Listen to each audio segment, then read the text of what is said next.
오늘은 이 아브넬의 죽음에 대해서 우리 함께 말씀을 나누겠습니다.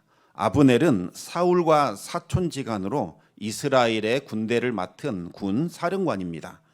사울의 집은 대대로 용사 집안이었는데 아브넬도 싸움을 잘했기 때문에 사울에게 발탁이 되어서 사울을 보좌하는 군 사령관이 되었습니다. 그런데 이 아브넬이라는 사람도 사울 못지않은 야심가였습니다. 권력에 대한 집착이 강했고 권력을 얻기 위해서라면 어떤 일도 마다하지 않는 그와 같은 사람이었습니다. 사울과 그의 아들들이 블레셋과의 전쟁에서 전사를 하게 되자 아브넬은 패잔병들을 모아서 군사를 얻게 되었고 또 사울을 따르던 신복들을 다 한자리에 모아서 이제 아브넬이 권력을 얻게 됩니다. 아브넬은 사울이 죽은 후로 5년 6개월간 사울 왕국을 통치하게 됩니다. 그런데 시간이 흐르면 흐를수록 백성들이 마음이 아브넬을 떠나서 다윗에게 향하게 되자 어쩔 수 없이 사울의 아들 이스보셋을 왕으로 세우게 됩니다. 하지만 아브넬은 이스보셋에게 완전히 통치권을 넘겨주지는 않았습니다. 이스보셋은 얼굴마담에 불과했고 실제로는 이 아브넬이 통치를 했습니다. 숫자의 측면에서 보자면 이 사울 왕국의 군대가 다윗 왕국의 군대보다 훨씬 더 많았지만 실제적인 군사력은 다윗의 왕국이 사울 왕국을 압도하고 있었습니다. 다윗이 마음만 먹으면 언제라도 치고 올라가서 사울 왕국을 무너뜨릴 수 있었습니다. 하지만 하나님께서 그것을 원하지 않으셨기 때문에 다윗은 참고 인내하면서 하나님의 때가 오기만을 간절히 기다렸습니다. 그런데 이 다윗의 기다림은 전혀 헛되지 않았습니다. 아무 일도 일어나지 않는 것처럼 보였지만 하나님께서 다윗을 위하여 일하고 계셨기 때문이죠. 우리 함께 사무엘하 3장 1절 말씀을 같이 한번 읽겠습니다. 사울의 집과 다윗의 집 사이에 전쟁이 오래매 다윗은 점점 강하여 가고 사울의 집은 점점 약하여 가니라. 아멘. 다윗이 묵묵하게 하나님의 뜻을 참고 기다리면서 자신에게 주어진 일에 최선을 다하자 하나님은 다윗의 집을 시간이 지나갈수록 강하게 만들어 주셨고 사울의 집은 점점 더 약하게 만들어 주셨습니다. 그러다가 이제 사울의 집이 결정적으로 무너지는 사건이 일어나게 됩니다. 우리 함께 사무엘하 3장 6절과 7절 말씀을 같이 읽겠습니다. 사울의 집과 다윗의 집 사이에 전쟁이 있는 동안에 아브넬이 사울의 집에서 점점 권세를 잡으니라. 사울에게 첩이 있었으니 이름은 리스바요 아야의 딸이더라. 이스보셋이 아브넬에게 이르되 내가 어찌하여 내 아버지의 첩과 통간하였느냐 하니. 권력에 취해서 아나무인이 된 이 아브넬이 넘지 말아야 할 선을 넘어버린 거지요. 아브넬이 이 사울의 첩인 리스바와 불륜을 저지르게 됩니다. 왕의 첩과 불륜을 저지르는 것은 단순히 간통죄를 저지르는 것은 아닙니다. 왕권을 노리는 역적 행위라고 할 수 있겠습니다. 지금까지는 이 아브넬이 두려워서 이스보셋이 아무 말도 못했지만 이번만큼은 이스보셋도 참지 못했습니다. 이스보셋은 아브넬을 향하여 어찌하여 내 아버지의 첩과 통간하였느냐 꾸짖었습니다. 그러자 아브넬은 적반하장으로 아주 황당한 말을 하게 되지요. 함께 사무엘하 3장 8절 말씀을 읽어보겠습니다. 아브넬이 이스보셋의 말을 매우 분하게 여겨 이르되 내가 유다의 개머리냐? 내가 오늘 당신의 아버지 사울의 집과 그의 형제와 그의 친구에게 은혜를 베풀어 당신을 다윗의 손에 내주지 아니하였거늘 당신이 오늘 이 여인에게 관한 허물을 내게 돌리는도다. 아브넬은 자신의 잘못, 죄악, 치부가 드러났음에도 불구하고 용서를 구하기보다는 도리어 분노했습니다. 내가 너를 왕으로 만들어줬더니 너는 은혜도 모르고 감히 내 허물을 들춰내서 나를 모욕하느냐 이렇게 소리쳤습니다. 적반하장도 이런 적반하장이 없습니다. 아브넬은 이스보셋을 왕으로도 여기지 않았던 거지요. 그러면서 홧김에 내가 이제 이스라엘의 왕권을 너의 대적 다윗에게 넘겨주겠다 이렇게 으름장을 놓게 됩니다. 우리 9절에서 10절까지 말씀을 또 계속해서 읽어보겠습니다. 여호와께서 다윗에게 맹세하신 대로 내가 이루게 하지 아니하면 하나님이 아브넬에게 벌 위에 벌을 내리심이 마땅하니라. 그 맹세는 곧 이 나라를 사울의 집에서 다윗에게 옮겨서 그의 왕위를 단에서 브엘세바까지 이스라엘과 유다에 세우리라 하신 것이라 하매. 하나님은 이스라엘의 왕권을 이제 사울의 집에서 다윗에게로 옮기실 것이라고 분명히 약속을 하셨습니다. 그런데 아브넬도 이 약속에 대해서 알고 있었던 거지요. 더 이상 이스보셋을 보호하지 않고 하나님이 약속하신 대로 이 왕권을 다윗에게 넘겨주겠다, 이렇게 으름장을 놓은 겁니다. 여러분, 오늘 이스보셋은 이 아브넬을 통해서 처음으로 이 사실을 알게 되었을까요? 그렇지 않습니다. 사울의 집에 속한 모든 사람들은 이미 하나님이 하신 약속에 대해서 다 알고 있었습니다. 사울의 큰아들인 요나단도 다윗을 향한 하나님의 약속이 무엇인지 알고 있었습니다. 그래서 다윗이 사울을 피해 도망치고 있었을 때에 다윗을 찾아가서 하나님이 너에게 이스라엘의 왕권을 주시지 않았느냐? 더 이상 아버지를 두려워하지 마라. 때가 되면 네가 왕이 될 것이다. 이렇게 위로할 수 있었습니다. 오늘 본문에 나오는 아브넬도 이스보셋도 그리고 그들을 섬기는 신복들도 하나님이 이미 다윗을 왕으로 삼으셨다는 것을 다 알고 있었습니다. 하지만 그들은 권력욕과 기득권에 사로잡혀서 하나님의 뜻을 거역하고 그들의 왕국을 만들고자 했던 겁니다. 그리고 그 중심에 있었던 인물이 바로 오늘 본문에 나오는 아브넬이었습니다.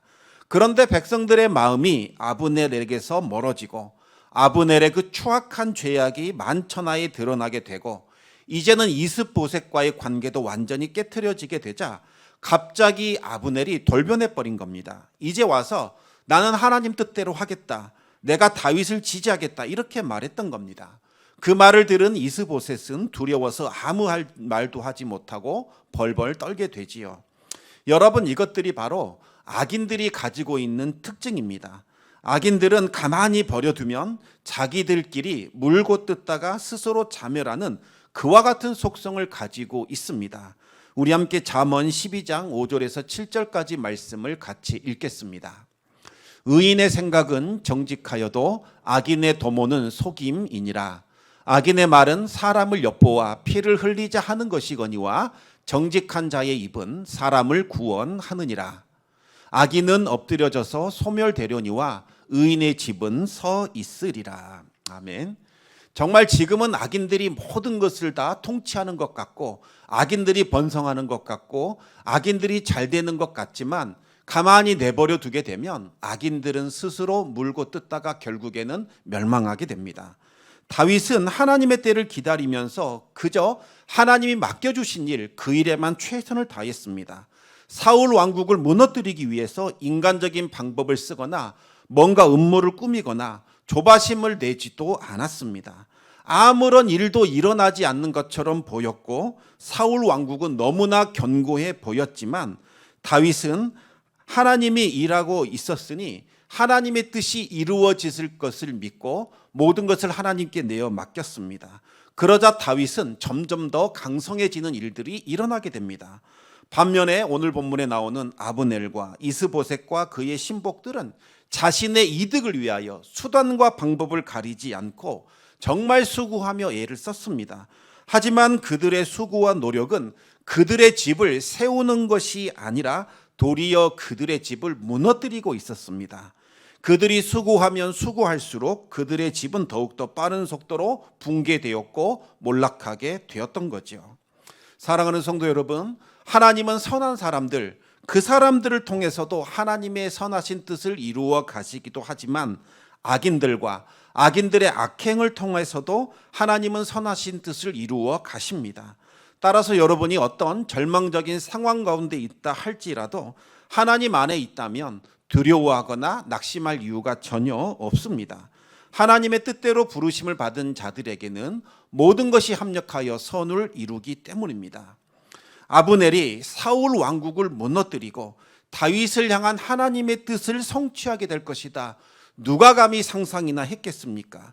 다윗은 그저 가만히 있었을 뿐인데 사울 왕국이 스스로 자멸을 하게 된 겁니다. 의인의 길은 하나님이 인정해 주시지만 악인들은 망하게 됩니다. 따라서 성도들은 악인이 잘 사는 것, 형통하는 것, 잘 되는 것, 그것을 바라보면서 부러워하거나 조바심을 느낄 이유가 전혀 없습니다. 악인들의 형통은 아침 안개처럼 금방 사라지게 될 것이고 풀처럼 속히 배임을 당하기 때문입니다. 우리 함께 시편 37편 1절에서 6절까지 말씀을 우리 같이 읽겠습니다. 악을 행하는 자들 때문에 불평하지 말며 불의를 행하는 자들을 시기하지 말지어다. 그들은 풀과 같이 속히 배임을 당할 것이며 풀은 채소같이 쇠잔할 것이미로다. 여호와를 의뢰하고 선을 행하라. 땅에 머무는 동안 그의 성실을 먹을거리로 삼을지어다. 또 여호와를 기뻐하라. 그가 내 마음의 소원을 내게 이루어 주시리로다. 내 길을 여호와께 맡기라. 그를 의지하면 그가 이루시고 내 의를 빛같이 나타내시며 내 공의를 정오의 빛같이 하시리로다. 아멘. 이스보셋과 완전히 틀어진 아브넬은 이제 전령을 보내서 자신의 뜻을 다윗에게 전하게 됩니다. 우리 함께 오늘 본문 12절 말씀을 읽어보겠습니다. 아브넬이 자기를 대신하여 전령들을 다윗에게 보내어 이르되 이 땅이 누구의 것이니까? 또 이르되 당신은 나와 더불어 언약을 맺사이다. 내 손이 당신을 도와 온 이스라엘이 당신에게 돌아가게 하리이다 하니. 아브넬은 이제 다윗의 마음을 얻기 위해서 사울 왕국이 차지하고 있는 이 땅, 원래 다윗 당신의 것이 아니었습니까? 이렇게 말하면서 아첨하게 됩니다. 그러면서 다윗과 언약을 맺자고 제안을 합니다. 다윗이 이스라엘이 왕이 될 수 있도록 내가 물심양면으로 돕겠다는 거지요. 아브넬은 마치 자신이 마음만 먹으면 다윗을 왕으로 만들어 줄 수 있을 것이라고 착각을 했습니다. 아브넬이 얼마나 교만하고 또 교활한 사람인지를 알 수 있습니다.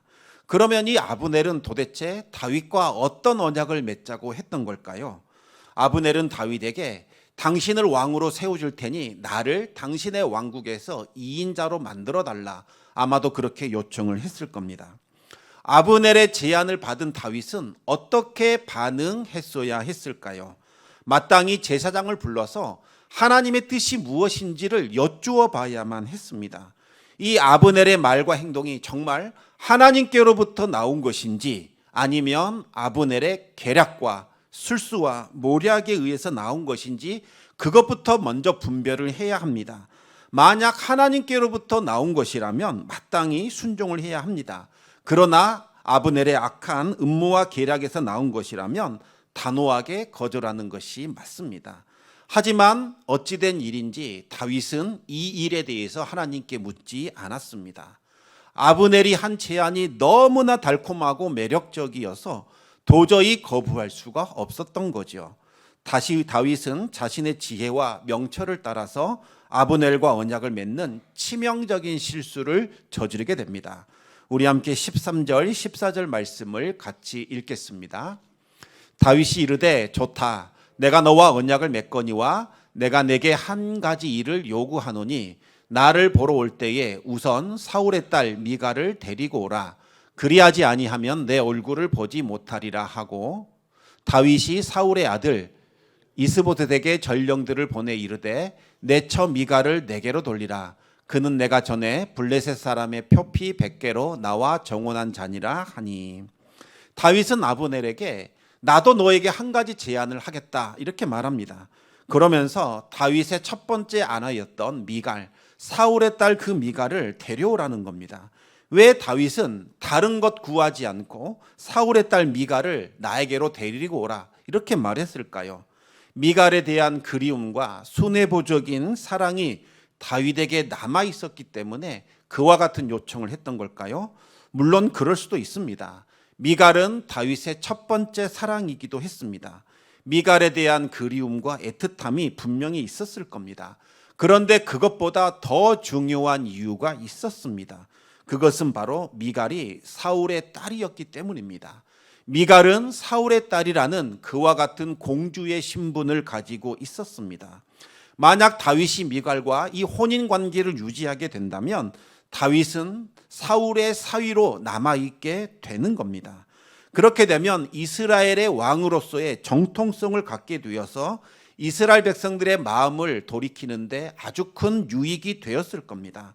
정치적인 계산이 빠른 아브넬은 다윗의 요청이 무엇을 의미하는지 알고 있었습니다. 그래서 이스보셋에게 압력을 넣어서 미갈을 남편과 이혼하게 만든 후에 다윗에게로 데려오게 됩니다. 그리고 아브넬은 이스라엘의 장로들을 다 불러 모아서 다윗을 우리가 왕으로 추대합시다. 이와 같은 계획을 추진하게 됩니다. 마치 아브넬이 이스라엘의 장로의 요청을 들어주는 것처럼 행동을 했습니다. 이스라엘의 장로들은 이미 이스보셋이 얼마나 통치를 잘 못하는지, 얼마나 그가 왕으로서 자격이 없는지 이미 깨달았고 크게 실망했던 상황이었기 때문에 수차례 우리가 다윗을 왕으로 모셔옵시다, 그렇게 아브넬에게 요청을 했던 적이 있었습니다. 그런데 지금까지는 자신의 정치적인 입지를 생각해서 아브넬은 다윗을 데려오자는 요청을 들어주지 않았습니다. 하지만 이제는 그럴 필요가 없어졌습니다. 오히려 하나님이 다윗을 이스라엘의 왕으로 세우지 않았느냐, 이렇게 말하면서 이제는 우리가 다윗을 왕으로 세웁시다, 그렇게 적극적으로 추진하게 되었습니다. 아브넬의 적극적인 설득에 의하여 사울의 지파인 베냐민 지파마저도 다윗을 왕으로 추대하는데 동의를 하게 됩니다. 정말 모든 일들이 순조롭게 진행이 되었습니다. 그러자 아브넬은 부하들과 함께 이제 다윗을 방문하게 됩니다. 다윗은 아브넬의 방문을 너무나 기뻐하면서 큰 잔치를 열어주게 되지요. 지난 10년 동안 아브넬은 다윗을 죽이고자 열심을 냈던 그 원수였지만 서로 정치적인 계산이 맞아떨어졌기 때문에 다윗은 아브넬을 환대하며 그를 맞이하게 됩니다. 다윗의 환대를 받은 아브넬은 너무나 기쁘고 즐거워서 그 자리에서 호언장담을 하게 됩니다. 이스라엘의 모든 사람들을 내가 다윗에게로 돌리겠습니다. 그래서 다윗과 언약을 맺게 하겠습니다. 다윗이 이스라엘 전체를 통치할 수 있도록 제가 이 일에 책임지겠습니다. 이렇게 선언을 했습니다. 그 말을 들은 다윗은 너무나 크게 기뻐했고 아브넬이 평안하게 돌아갈 수 있도록 보내주었습니다. 정말 모든 일들이 순조롭게 진행되는 것만 같았습니다. 하지만 예상하지 못한 일이 일어나게 됩니다. 전쟁터에 나갔던 용사인 요압이 다시 돌아오게 된 겁니다. 요압은 자신의 경쟁자요, 자신의 원수인 아브넬이 다윗을 찾아왔는데 다윗이 그를 위하여 잔치를 베풀었을 뿐만 아니라 평안하게 돌려보냈다, 이 말을 듣고 크게 분노하게 됩니다. 요압이 분노한 데는 다 이유가 있습니다. 바로 이 아브넬이 요압의 동생을 죽인 원수였기 때문입니다. 동생이 아브넬에게 죽은 이후에 요압은 보복할 날만 기다리고 있었습니다. 그런데 이 사정을 누구보다 잘 알고 있는 다윗이 아브넬을 환대한 후에 평안하게 돌려보냈으니 정말 크게 서운했을 겁니다. 또한 이 요압은 다윗을 위해서 자신의 생명도 아끼지 않고 충성을 했는데 이제는 다윗이 아브넬을 2인자의 자리로 앉히려고 하고 자기 자신을 좌천시켰으니 배신감을 느끼면서 크게 분노하게 되었던 겁니다. 요압이 얼마나 화가 났던지 다윗을 향하여 분노를 쏟아부었습니다. 하지만 다윗은 아무런 말도 할 수 없었습니다. 아직은 다윗의 힘이 약했기 때문에 요압의 그 교만함과 포악함을 제대로 제어할 수 없었습니다. 요압은 여기에서 그치지 않고 큰 일을 저질러 버리게 됩니다. 다윗 몰래 사람을 보내요. 다윗이 부르니 아브넬아 다시 돌아오라, 이렇게 이야기를 한 겁니다. 영문도 모르는 아브넬이 다시 돌아오게 되자 요압은 마치 마중을 나가는 것처럼 그렇게 기다리고 있다가 아브넬을 잡고 칼로 배를 찔러 그를 살해하게 됩니다. 요압이 아브넬을 죽였다라는 소식을 듣게 된 다윗은 크게 분노하게 됩니다. 국가의 중대사를 논의하기 위하여 찾아온 상대방 국가의 최고 권력자를 암살해 버렸으니 이제는 외교적인 문제가 발생하게 된 거지요. 더군다나 이 아브넬을 암살한 요압은 다윗의 신복 중에 신복이었기 때문에 마치 다윗이 요압을 사주해서 아브넬을 죽인 것처럼 그렇게 오해받을 수 있는 상황이었습니다. 또 이 아브넬을 암살한 방식이 너무나도 더럽고 비열했습니다. 잔치를 베풀어서 아브넬을 방심하게 만든 후에 암살을 했으니 다윗은 비겁장이, 비열한 사람, 이와 같은 낙인이 찍히게 될 겁니다. 왕으로서의 권위와 리더십에 큰 위기가 생겼고 도덕성에도 치명상을 입게 되었습니다. 이제는 유다 왕국마저도 우리가 다윗을 어찌 믿을 수 있겠느냐? 과연 저 사람이 왕으로서의 역할을 할 수 있겠느냐? 언제 우리의 등에 칼을 꽂을 수 있을지 모르겠다. 이와 같은 의심하는 상황이 되었습니다. 이제는 두 왕국이 서로 하나로 합치는 것은 고사하고 피비린내가 나는 전쟁이 일어날지도 모르는 위기 상황을 맞이하게 되었습니다. 여러분, 왜 이와 같은 위기가 찾아오게 되었을까요? 그 이유는 다윗이 하나님의 뜻을 묻지 않고 자신의 지혜와 명철을 따라 판단하고 결정했기 때문입니다. 아브넬의 그 정치적인 음모와 계략에 동조하여 두 사람이 소를 맞잡았기 때문에 이와 같은 결과가 나타나게 된 겁니다. 하나님은 악한 사람의 계획과 경영은 반드시 실패하게 만드십니다. 지금 당장에는 일이 순조로운 것 같고 잘 되는 것처럼 보이지만 그렇다고 해서 하나님의 뜻대로 이루어진다고 우리가 생각하면 안 됩니다. 하나님이 계획하지 않는 것은 반드시 실패할 수밖에 없기 때문입니다. 위기 상황에 놓인 다윗은 그제야 철저히 낮아지기 시작을 합니다. 내가 무슨 생각을 했을까? 내가 왜 이런 일에 동조했을까? 다윗은 자신을 돌아보면서 어떻게 해야 위기를 돌파할 수 있는지 그 방법을 찾아내게 됩니다. 이 위기를 돌파할 수 있는 유일한 방법은 진정성을 보이는 그것밖에는 없었습니다. 다윗은 요압을 비롯한 모든 백성들에게 너희들은 옷을 찢어라. 그리고 굵은 배의 옷을 입고 애도하라고 명령을 합니다. 그리고 다윗은 직접 아브넬의 상여를 따라가면서 큰 소리로 울면서 애곡했습니다. 그리고 아브넬의 그 시신을 자신의 왕궁이 있는 헤브론 땅에 장사를 지냈습니다. 그리고 다윗은 무덤 앞에서 큰 소리로 울었습니다. 얼마나 서럽게 울었던지 백성들도 따라 울었습니다. 다윗의 행동은 자신의 무죄를 증명하기 위한 일종의 연극이었을까요? 비록 다윗이 하나님께 묻지 않고 자신의 명철과 지혜를 따라 행동했을지라도, 그래서 이와 같은 비극이 초래했다 할지라도 다윗의 마음과 행동은 진실했을 겁니다. 다윗이 비록 왕이 되기를 간절히 바라기는 했지만 아브넬과의 협상이 잘 이루어져서 동족끼리 칼을 겨누는 피비린내 나는 이 전쟁이 끝나기만을 원했을 겁니다. 그리고 한 나라가 되어 서로 화목한 관계를 맺기를 누구보다도 절실히 원했을 겁니다. 하지만 이제 이 아브넬의 죽음으로 인하여 모든 일들이 수포로 돌아가게 되었습니다. 이 일로 인하여 두 왕국은 돌이킬 수 없는 강을 건너게 될까 봐 다윗은 그것이 염려되었습니다. 다윗은 너무나 슬픈 나머지 아브넬을 위하여 슬픈 노래 애가를 지어 부르며 탄식했습니다. 그리고 장례가 진행되는 동안 아무것도 먹지 않고 금식하게 됩니다.